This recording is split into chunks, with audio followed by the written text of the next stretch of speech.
Hey guys, I'm Hemant Jain and welcome back to your favorite show HJ Presents Fun with Stocks. So guys, आज की video में मैं discussion करना चाहूँगा RBL bank में इन दिनों क्या चल रहा है और हम इस अपॉर्चुनिटी का किस तरीके से यूज़ कर सकते हैं पैसा कमाने के लिए। तो बेसिकली कुछ दोस्तों ने मुझे मैसेज किया था कि ब्रो आरबीएल बैंक में कैसे पैसा कमाएं, एंड ट्विटर पे भी मैं कुछ ट्वीट्स देख रहा था तो लोग कुछ कुछ थ्योरी दे रहे थे अपनी एंड कई सारे क्वेश्चन ट्विटर पे ऐसे दिखे मुझे कि how to earn profit from RBL bank, what should you do in RBL bank to earn profit and all, and कुछ जो भी न्यूज है इससे रिलेटेड, कौन बाय कर रहा है कौन नहीं कर रहा है, सो मैं क्या कर रहा हूँ या आपको क्या करना चाहिए, all this things we are going to discuss in this video. Let's get started. So now before moving ahead, वैसे it's kind of a clickbait, मैं आपको ये नहीं बता रहा हूँ कि आरबीएल में क्या करना चाहिए, मैं बस आपको ये समझाने की कोशिश कर रहा हूँ कि ऐसी सिचुएशन में क्या करना चाहिए। So now my question to you is कि आरबीएल बैंक के अलावा कोई और बैंक नहीं है क्या? आरबीएल बैंक में ही क्यों पैसे कमाना है आपको? बैंक ठीक है, बैंक में क्या अपॉर्चुनिटी हो सकती है वो सब मैं डिस्कस करूंगा, बट एक बार खुद से सोच के देखो, जिस बैंक के फ्यूचर को लेके काफी ज्यादा अनसर्टेनिटी है, जिस बैंक का रिसेंटली डायरेक्टर चेंज हुआ है, जिस बैंक की प्रॉफिटेबिलिटी को लेके काफी ज्यादा आगे क्वेश्चन आ सकते हैं क्योंकि उनकी जो लोन है वो लोन काफी ज्यादा अनसिक्योर टाइप के लोन्स है, तो उस बैंक में आपको इन्वेस्ट करने के बारे में सोचना ही क्यों है? तो पॉइंट मेरा यही आता है कि सबसे पहले तो ये सारे क्वेश्चंस आ ही कहां से रहे और आ ही क्यों रहे कि आरबीएल बैंक में क्या करें। आरबीएल बैंक के अलावा बहुत सारे बैंक है जिनकी net profit cells next level सही चल रही है, तो उन बैंक में फोकस करो ना पैसा कमाने के लिए।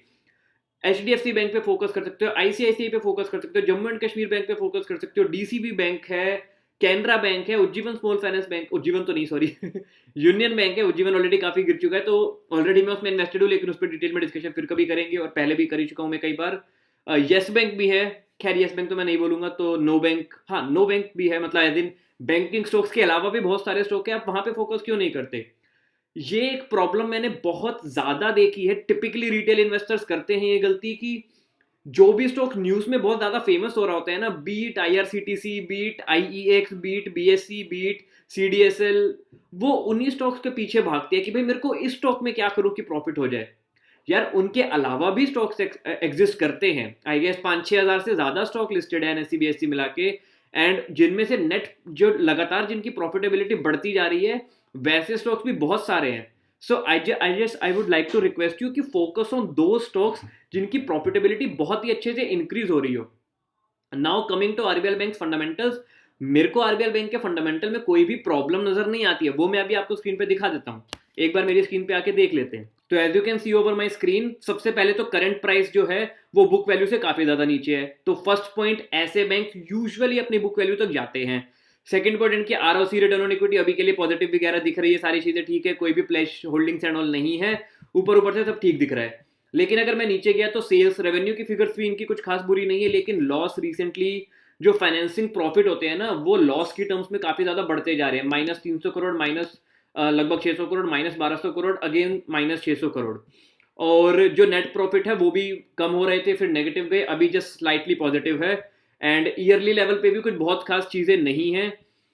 एक तो दिक्कत आरबीएल बैंक से दूर होने का एक रीजन ये है कि अगर ऐसा ही लॉस बढ़ता गया ना, देखो स्टॉक का करंट प्राइस बुक वैल्यू पे दो तरीके से जा सकता है, या तो करंट प्राइस बुक वैल्यू पे पहुंच जाए और बुक वैल्यू ऊपर ही रहे या हल्की हल्की बढ़ती रहे, या बुक वैल्यू नीचे आ जाए स्टॉक के प्राइस के पास, इवेंचुअली दोनों को काइंड ऑफ मिलना होता है, लेकिन इसकी भी कोई गारंटी नहीं होती है, कई बार इनके बीच में गैप रह जाता है, लेकिन इन दोनों को मिलने तो बुक वैल्यू भी तो नीचे आ सकती है। नाउ प्रॉब्लम हेयर इज कि अगर ये लॉस लगातार आते रहे, -200 करोड़, -400 करोड़, -800 करोड़ बढ़ते रहे, तो बुक वैल्यू ही नीचे आ जाएगी। तो ऐसी पॉइंट इस ऐसी अनसर्टेन इन्वायरमेंट में इन्वेस्ट करने का कोई सेंस नहीं बनता। ऑल्दो इसके अलावा मेरे को सारी चीजें ठीक दिख रही हैं, बस जो क्वार्टरली हल्का सा लॉस आया और जो हल्की सी ये न्यूज है, ऑल्दो न्यूज हल्की सी नहीं है, बड़ी है, लेकिन इसके अलावा मेरे को इस बैंक में कुछ बहुत कमी नहीं दिखती है। नाउ यू माइट आस्क कि हे हेमंत, क्या आप इस बैंक में इन्वेस्टेड हो? The answer is absolutely not. क्यों नहीं हूं मेरे को भी नहीं पता, कभी मेरे रेडार में आया ही नहीं। जिन रूल्स के बेसिस पे मैं वैल्यू इन्वेस्टिंग करता हूं उन रूल्स को आरबीएल बैंक ने कभी पास में फुलफिल किया ही नहीं, तो मैंने इस बैंक में कभी भी इन्वेस्ट नहीं किया था।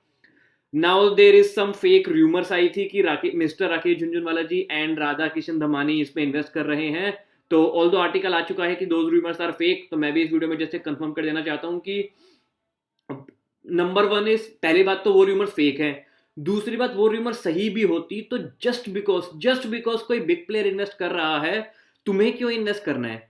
यार देखो वो ना 18,000 करोड़ रुपए का उनका कैपिटल होता है, ठीक है, आई गेस 18,000 या 20,000 करोड़ से ज़्यादा ही है मिस्टर राकेश झुंझुनवाला जी की वेल्थ। बेसिकली कुछ तो न्यूज़ आई थी कि वो आरबीएल बैंक में कुछ इन्वेस्ट करने वाले हैं। अगर वो अपनी वेल्थ का 1 या 2% भी कर देंगे ना, उनकी लगभग 20,000 करोड़ की वेल्थ का 2% इज 200 करोड़। तो वो 200 करोड़ में इस बैंक का लगभग 5% ले सकते हैं, और आई गेस कुछ 10% जैसी न्यूज़ थी, दोनों मिला के लेने की सोच रहे थे ऐसा कुछ। तो फर्स्ट पॉइंट इज उनके लिए वो 200 करोड़ या इवन 100-200 करोड़ एक बहुत ही रिलेटिवली छोटा अमाउंट है, जस्ट 2-3% ऑफ देयर वेल्थ है। तो उनके लिए ये as a tool for diversification हो जाएगा। लेकिन वैसी न्यूज़ के चक्कर में ना रिटेल इन्वेस्टर फंस जाते हैं, जो बहुत ही ज़्यादा गलत होता है। तो ये मैं पर्सनली ज़रूर एडवाइस देना चाहूँगा कि just because some big player is buying, just because कोई भी मार्क क्यूबन कह रहा है इस कॉइन में लगा दो, या जो भी ऐसी न्यूज़ आती है, प्लीज़ इन न्यूज़ के बेसिस पे डिसीजन मत लिया करो। बिकॉज प्रॉब्लम क्या होती है कि वो लोग तो proper diversification tactics, proper portfolio management, सब रूल्स फॉलो करते हैं। हम बन जाते हैं पागल। हम क्या, बहुत सारे रिटेल इन्वेस्टर्स हम जाके जैसे पागल बन के बहुत ज्यादा इन्वेस्ट कर देते हैं कि अरे ये बैंक तो नेक्स्ट लेवल बन जाएगा। नहीं, RBL bank next yes bank भी हो सकता है, और नॉर्मल परफॉर्म भी कर सकता है आगे, या आगे आने वाले जमाने का कभी एचडीएफसी बैंक भी हो सकता है। I am not betting on it, ना मैं इसको येस बैंक मान के शॉर्ट कर रहा हूँ, ना मैं इसको एचडीएफसी बैंक मान के लॉन्ग कर रहा हूँ। My decision is to stay away from this bank. So अब मैंने बोला कि आरबीएल बैंक में क्या करें कि पैसा कमाएं। उसका आंसर है कि आरबीएल बैंक के अलावा जो दो बहुत अच्छे बैंक मैं बता रहा हूं ना, अगर इन्वेस्ट करना ही है कि बैंक्स में ही इन्वेस्ट करना है, तो इन दो में इन्वेस्ट करो, जो कि मैं करने वाला हूं डेफिनेटली। पहला बैंक है DCB bank, small cap bank है, 9 की पी पे अवेलेबल है, अपनी बुक वैल्यू से कितना नीचे अवेलेबल है, ये 80 पे चल रहा है, 121 की बुक वैल्यू है, सीधा 50% का पोटेंशियल है। मैं आपको चार्ट में भी दिखा देता हूं इसका, जस्ट अ सेकेंड। या बेसिकली इस पे भी डिटेल वीडियो आएगी रेक लिमिटेड पे, मैं बस थोड़ा सा बिजी हूँ तो वो डिटेल वीडियो बना नहीं पा रहा हूँ, बाकी आएगी। REC limited is an amazing opportunity. बाकी mainly will discuss a little bit about DCB bank. Yes, ये भी ऊपर से काफ़ी ज़्यादा नीचे आया हुआ है, एक मेजर सपोर्ट पे भी अवेलेबल है। अगर मैं यहाँ मार्क करूँ तो आई गेस इंटरनेट लोड नहीं हो रहा, तो या ये रेंज बेसिकली पूरी रेंज ही अगर देखी जाए तो इस रेंज ने ही पास्ट में एक मेजर सपोर्ट का रोल प्ले किया है। तो पॉसिबिलिटी है ब्रेक करके थोड़ा बहुत नीचे जा सकता है, लेकिन इवेंचुअली मैं इसको ऊपर जाता हुआ बहुत इजीली देख पा रहा हूँ। ज़्यादा ऊपर नहीं जाए, मेरे को बस चाहिए कि भाई बुक वैल्यू तक पहुँच जाए, और यहाँ से अगर ये अपनी बुक वैल्यू तक जाता है जो कि है 121, तो सीधा सीधा लगभग 56 नहीं 121 राइट, या लगभग 54% का पोटेंशियल है, बहुत इजीली ये गेन आ सकता है। दूसरा बैंक, एक बार इसके फंडामेंटल्स को भी देख लेते हैं, इसके सेल्स और नेट प्रॉफिट की फिगर्स को। तो सिंपल रेवेन्यू इसका लगातार कंसिस्टेंट इनफ मेंटेन्ड है, और अभी भी अच्छी खासी फिगर है, close to all time high की फिगर है ये। और नेट प्रॉफिट्स का रिसेंटली थोड़ा सा कम हुआ था, लेकिन फिर से वापस बढ़ गया, तो अच्छी बात है ये। और ईयरली बेसिस पे बैंक ने बहुत ही शानदार ग्रोथ शो की है, 450 करोड़ से ग्रो करता हुआ 3400 करोड़ तक गया है in a matter of 11 years. Almost 8 to 9 times, 9 times है ना ये, मतलब ऑलमोस्ट 8 टाइम्स की ग्रोथ है ये। और नेट प्रॉफिट देखा जाए तो नेगेटिव से बढ़ता हुआ plus, positive, then 21 crore, 55 crore, 100 crore, 150 crore, 200 crore, 250 crore, 300 crore, 300 crore. देख रहे हो, कंसिस्टेंट कंपाउंडर की कैटेगरीज में आते हैं ऐसे बैंक, तो ये कंसिस्टेंटली काफी अच्छा प्रॉफिट जनरेट कर रहा है। रिसेंटली थोड़ा सा कम हुआ है, कोई बात नहीं, आई एम एक्सपेक्टिंग कि ये वापस अच्छे लेवल्स को टच कर लेगा, प्लस एनपीएस भी कुछ बहुत ज्यादा नहीं है। सेकंड बैंक, ये थोड़ा सा डाइसी है, इसमें मेरा इन्वेस्ट करने का रीजन एक तो अगेन बुक वैल्यू से 50% डिस्काउंट पे है। नाउ जब कोई चीज बुक वैल्यू से 50% नीचे है ना, इसका मतलब जब वो बैंक वापस अपनी बुक वैल्यू के आसपास तक जाएगा, तो जाने के लिए उसको 100% गेन देना है। ये मैं आपको एक बार यहाँ पे दिखा देता हूँ, मैं ऑलरेडी इन सब में इन्वेस्टेड हूँ, let me be very honest with you. मेरा डीसीबी बैंक में भी सिग्निफिकेंट तो नहीं, मतलब less than 2% of my portfolio is in DCB bank, less than 1% of my portfolio is in JNK bank. मैं कैनरा बैंक में भी इन्वेस्टेड हूँ, यूनियन बैंक में भी है, पीएनबी भी है। पीएनबी में तो मैं काफ़ी ज़्यादा बुलिश हूँ। प्लस यार ये जेएनके बैंक देखो आप, 200 दिन के मूविंग एवरेज पे सपोर्ट ले रहा है। और हाँ, मैंने क्या कहा था, इसका बुक वैल्यू 70 है ना, यहाँ से बस 70 तक चले जाए तो आपको खुद दिख जाएगा कि कितना पोटेंशियल है, 100%। ठीक है, तो अब 1-2 साल लग सकते हैं, लेकिन 2 साल में भी अगर ये 100% का गेन आ जाता है तो पार्टी। और अगर मैं इसकी 6 की पी पे है, अगेन पी नॉर्मलाइज हो, तो भी काफ़ी अच्छी अपॉर्चुनिटी नज़र आ सकती है। सेल्स नेट प्रॉफिट कुछ बहुत बुरे नहीं है, रेवेन्यू थोड़ा सा फ्लक्चुएट कर रहा है, थोड़े से लोअर साइड पे ही है, लेकिन बुरी फिगर नहीं बोलूँगा मैं, एक कंसिस्टेंट इनफ फिगर्स मेंटेन्ड है, नेट प्रॉफिट की भी अच्छी खासी फिगर्स मेंटेन्ड है। तो मैं ये नहीं बोल रहा हूँ कि इसका डॉट कंसिस्टेंट ग्रोथ आ रही है, लेकिन अच्छी फिगर्स मेंटेन्ड है। तो आपको इनमें इन्वेस्ट करना है या नहीं, दैट इज योर चॉइस। इनमें मेरे को अनसर्टेनिटी नजर नहीं आ रही है, लेकिन आरबीएल बैंक में मेरे को एक क्लियर कट अनसर्टेनिटी नजर आ रही है कि मुझे नहीं पता नेक्स्ट क्वार्टर में कितने ज्यादा लॉस आएंगे।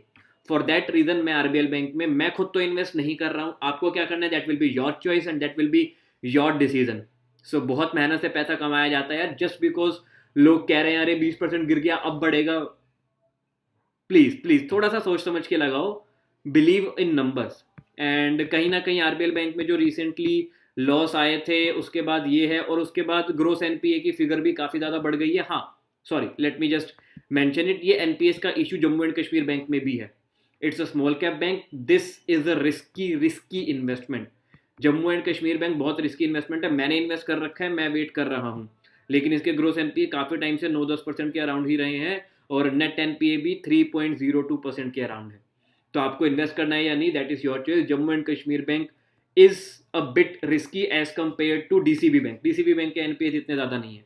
बाय द वे एनपीए होते हैं non performing asset. Asset bank के लिए क्या एसेट होता है, जो बैंक किसी को लोन देते हैं ना, अब वो लोन बैंक की जेब में पैसा डालने वाला है थ्रू ईएमआईज। तो अगर वो ईएमआई यानी बंद हो जाएगी, विच मीन्स उस एसेट ने परफॉर्म करना बंद कर दिया, तो इसीलिए ये ग्रोथ और नेट एनपीए आते हैं। हमारे लिए ज़्यादा इंपॉर्टेंट नेट एनपीए की फिगर होती है।